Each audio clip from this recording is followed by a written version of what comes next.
Three takeaways from Atlanta United's 2-1 loss to Inter Miami in match one of their first round best of three series. Sydney Henry here. Tyler is at Chase Stadium at Fort Lauderdale. He was on site for us for the match. So let's look back at the match and take a quick look at what happened again with our three takeaways. Start with first takeaway, the errors for Atlanta United punished right off the bat. Luis Suarez scoring for Inter Miami. You thought that this could kind of go downhill from there. And you had some injuries, of course, to Lennon and Gregerson.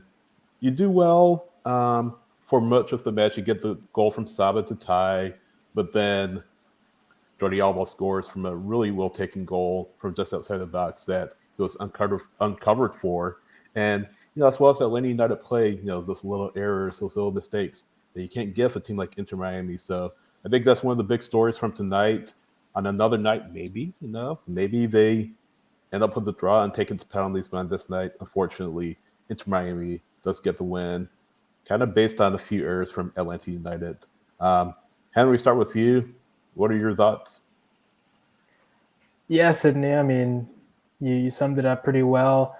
It was a night of a few positives and, Atlanta kind of shooting themselves in the foot a little bit. But really by that, I mean, on their first goal, on Miami's first goal, it was about a minute, wasn't it, into the game, where I think Atlanta actually won the ball back, and then Bartosz Slić just lazily passes it to, I think, Jordi Alba, who recovers and just immediately passes it in for that goal.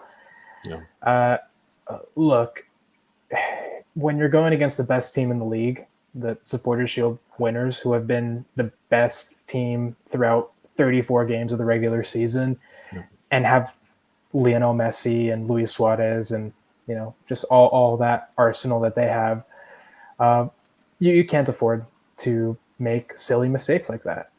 Because they will be punished, man. And that was a prime example.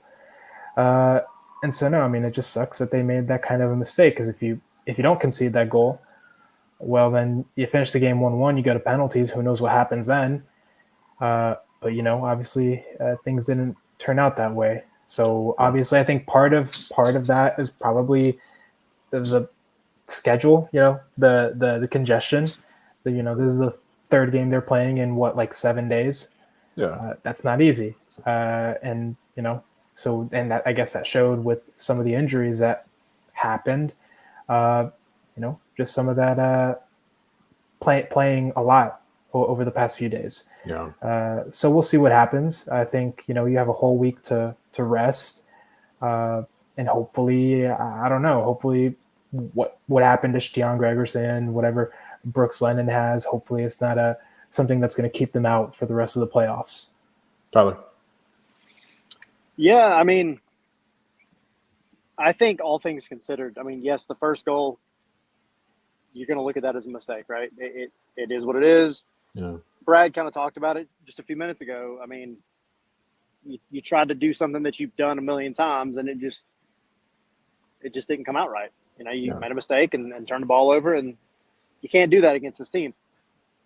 But as I say that, you had a couple more mistakes that you actually recovered from, right? You didn't get punished on, and a lot of that has to do with Brad.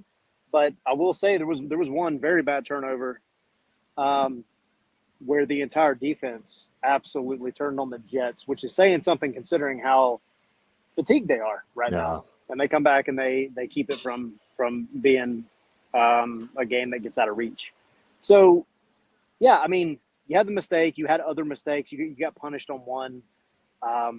But then on the other side of the coin, it's just you had some opportunities and just couldn't quite put it away, right? And I go back to what Brad said a minute ago. On another night, this could have been 2-2, and you could have taken it to penalties. So it's not like it was hot garbage or anything. I actually think there's quite a bit of positivity to take from it. It wasn't pretty. I'm not saying this was an absolute banger of a game. Right. They didn't let it get out of hand, and they, again, and this is not an excuse by any means, and none of them will say it. I'll tell you this now. Rob, he'll never say it. Brad never say it because they were asked. But the fact that, this team or any team has to go and play this many road games in this amount of time is absolutely ridiculous, and Yeah. it's shameful. So Yeah. I'll say And it. no, and again, before we move on to our next point, we've mentioned it so many times, and Rob said it before, you just go out and just play the games. But this is something that MLS and the MLSPA mentioned it have to really sit down and hash out, because, as you said, Tyler, it's just very difficult for any team to have to be in that situation. I think Atlanta United handled it as well as they could. Second takeaway, let's talk about it. Brad Guzan, another terrific performance. Not a perfect performance, but another really good performance. Saved, Atlanta on so many different occasions. You wonder a lot of times, how do you make that save? The opportunity where Miami could have gone up 2-0 in the first half. Messi, of course, hits a post, but Wiegand has a shot himself, and Brad somehow gets over to make the save. A couple of other opportunities that Miami had that Brad was very strong against. Made us big in the second half to take away the other chance for Miami. Controlled this area well. The second goal, I don't really fault him, because I don't know how many goalkeepers stopped that. Just a well-taken strike from Maba. Give him credit for that. But another strong performance from Guzan. Really a performance, again, that realizes age, and a leader's performance. It's not a win, but a strong performance from him nonetheless. Yeah, Miami put up 22 shots in this game. Wow. And I don't know how many. I think it was 11 of those on target that Brad had to deal with, including 4 shots on target from Messi, who obviously it's never easy to save his shots. And there were several really good ones that Messi took. One really early in the game that curled in, and Brad was able to tip out of the way. There was just a lot of times where Brad kept that game close. If it wasn't for him, that game would probably have ended like 4-1, 5-1, something like that. So no, I mean, tons of credit to him. Absolutely nothing he can do on that Jordi Alba goal, by the way. Right. That's just a wonder strike. And, those things happen against Atlanta United very often. I remember like some of the, I think last year there was there was either a Columbus goal or a Philadelphia goal that was similar to that, just like a wonder strike. I think it was Columbus in the playoffs. Someone hit just a crazy freaking shot. But yeah, I digress. A great performance from Brad. I don't fault him for either of the goals, really. He did his best, and got to give him credit. This one heck of a season he's had, and I'm just gotta be happy with what he's done so far. Yeah, Tyler. Yeah, I mean, I agree. I think Brad's been, I don't even want to say quiet. I guess quietly for the rest of the league, but he's quietly, quote unquote, been having his best season. I mean, he's the reason this team is here in the playoffs, and he is the reason that they have made it this far in general. And he got tested, and I do think, despite the loss, it is funny to me that he has become like Messi and Luis Suarez's kryptonite.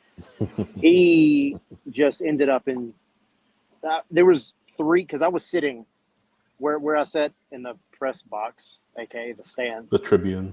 The Tribune was directly in line with the 18-yard box line at the top of the box. So I saw all these shots that were going back and forth in the second half, and the Alba strike, nothing you could do, like you said, Henry. But just in general, I mean, he had the Suarez stop, the Messi stop, and I'm sitting there looking at these plays kind of play out, and I'm like, well, this is it. This game's done and dusted at this point. And then somehow he gets a leg or a groin or a foot or something on it, and did the job. So he gave his team, as he has done all season, the chance to go and get a result. And unfortunately, they weren't quite clinical enough to make it happen. But you can't fault Brad for anything in this match.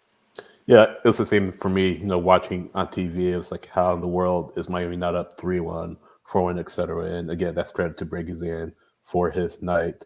Point number 3, takeaway number 3. Series, of course, shifts back to Mercedes-Benz Stadium next Saturday. You do so licking your wounds just a little bit. I mentioned Leonard's injury. We heard from Doug. We heard from the press area as his separated shoulders. So not sure of the timetable of his return. Gregerson, not sure about him. he felt something, of course, in his hamstring. That's been giving him issues all season long. So you hope that it's nothing serious for either of those men. Hernandez was ill last night, unable to play for Atlanta United, so you're kind of stretched as far as depth was concerned.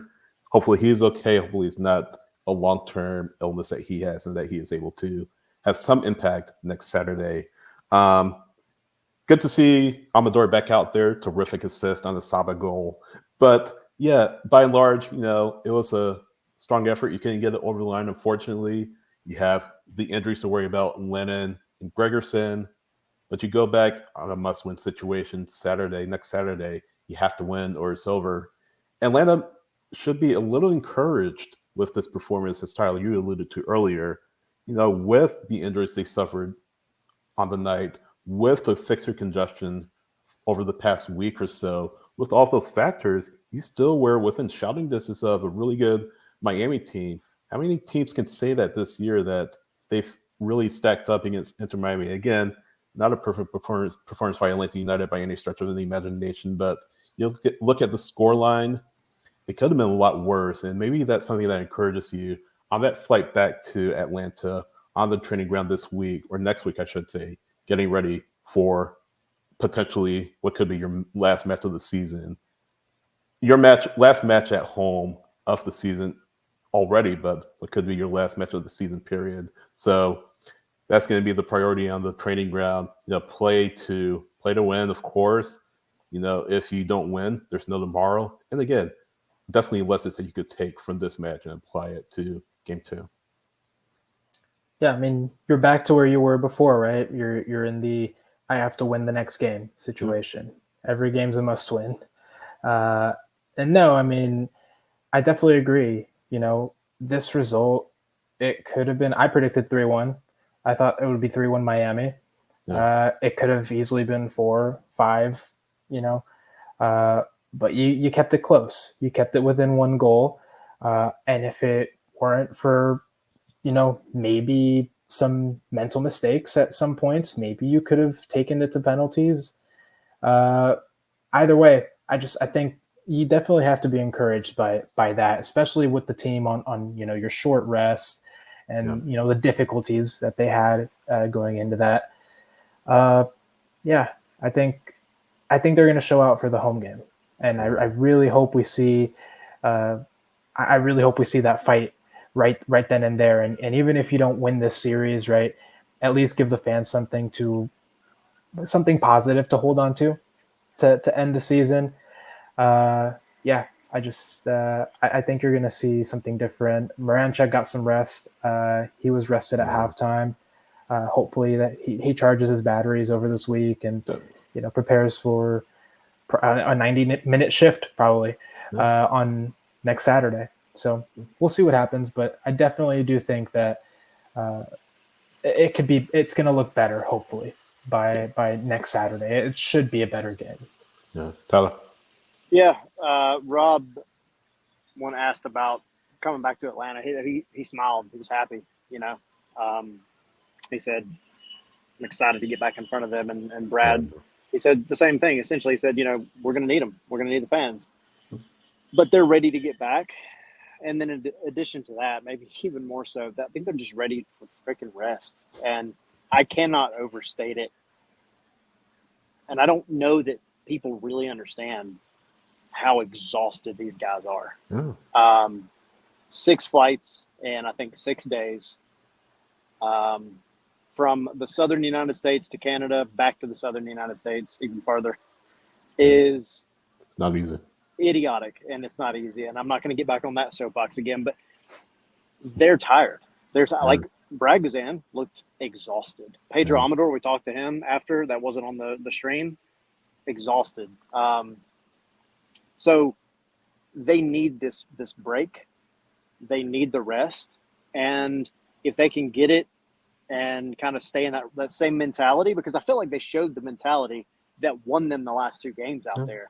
I think they just had tons of fatigue and made a couple of mistakes, and tired legs are a real thing. So keep the mentality, get your rest, study some film, and hope that you don't have to deal with the injuries. I asked Pedro Amador, I asked him, what was it like? How difficult was it to have to shift 3 different times in a match because you had Brooks go out, Steon go out, you had all these changes that were happening. He said it wasn't easy because we had planned for, essentially one formation. Right. And you don't really have the personnel to go switching things around that much. So he said it was difficult. But at the end of the day, this team, they put in a pretty solid performance. They have positives to take back home. And now they just got to go win. Brad said it. I asked him about that as well. Like, are you like what is your message to the team in these kind of do or die games? Like, how is it different than normal as the captain? Yeah. And he said, it doesn't change much, but he said, like with these players, the one thing I always tell them is like, take in the moment. And there's something to be said, I think, about that message, because you're not. I think we've seen these players want to kind of capture that moment and keep it alive, because they probably should have not even made it to the playoffs, and they did. They kept that moment alive. They kept it alive in Montreal. Yeah. They did a pretty good job tonight. You go back home, keep it alive in Atlanta, and then come back down here and handle business. Match 2 is next Saturday, 7 p.m. at Mercedes-Benz Stadium, which will be a raucous crowd at the Benz. Again, do or die for Atlanta United. If they lose that match, their season is over. Tonight, though, a 2-1 loss to Inter Miami at Chase Stadium. Jordi Alba's goal in the 60th minute is the difference. Remember, scarfsandspikes.com for all the coverage of this game, all the coverage leading up to Game 2. If you're new to the channel, like and subscribe. Again, that helps us out so much as we look to grow and expand our coverage. Sydney, Henry, and Tyler signing off, and we'll see you next time. See ya.